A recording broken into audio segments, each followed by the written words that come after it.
ভারতীয় জনতা পার্টি ৯ বনমালীপুর মণ্ডলের উদ্যোগে লাল বাহাদুর এলাকায় সাফাই অভিযান অনুষ্ঠিত হয়। এদিনের এই কর্মসূচিতে উপস্থিত ছিলেন বিজেপির রাজ্য সভাপতি রাজীব ভট্টাচার্য। এদিন লাল বাহাদুর এলাকার শিব মন্দিরের শ্রী ভট্টাচার্য স্বচ্ছতা অভিযান করেন।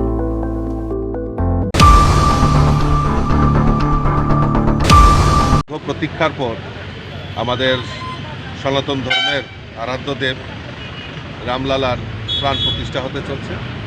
এই প্রাণ প্রতিষ্ঠাকে সামনে রেখে আমাদের দেশের যশস্বী প্রধানমন্ত্রী নরেন্দ্র মোদীজি সমস্ত ভারতবাসীকে আহ্বান করেছেন যে গত মকর সংক্রান্তি থেকে 14 জানুয়ারি থেকে আগামী 22শে জানুয়ারি সমস্ত তীর্থক্ষেত্রগুলিতে স্বচ্ছ ভারত অভিযানের আহ্বান করেছেন। তারই আহ্বানে সাড়া দিয়ে সারা ভারতবর্ষেই আমাদের এই স্বচ্ছ ভারত তীর্থক্ষেত্র স্বচ্ছ ভারত অভিযান শুরুয়াত হয়েছে। আমরা আজকে বনমালীপুর মণ্ডলের তরফ থেকে 22 নম্বর ওয়ার্ডের লাল বাহাদুর চমনি এলাকায় একটি শিব মন্দির রয়েছে, সেটাকেও সাফাই অভিযানের আমরা অংশগ্রহণ করেছি। এখানে আমার সঙ্গে কর্পোরেটর, মণ্ডল সভাপতি এবং অন্যান্য নেতৃত্বরা এখানে উপস্থিত রয়েছে। আমরা ধন্যবাদ জানাই আমাদের ভারতবর্ষের যশস্বী প্রধানমন্ত্রীকে।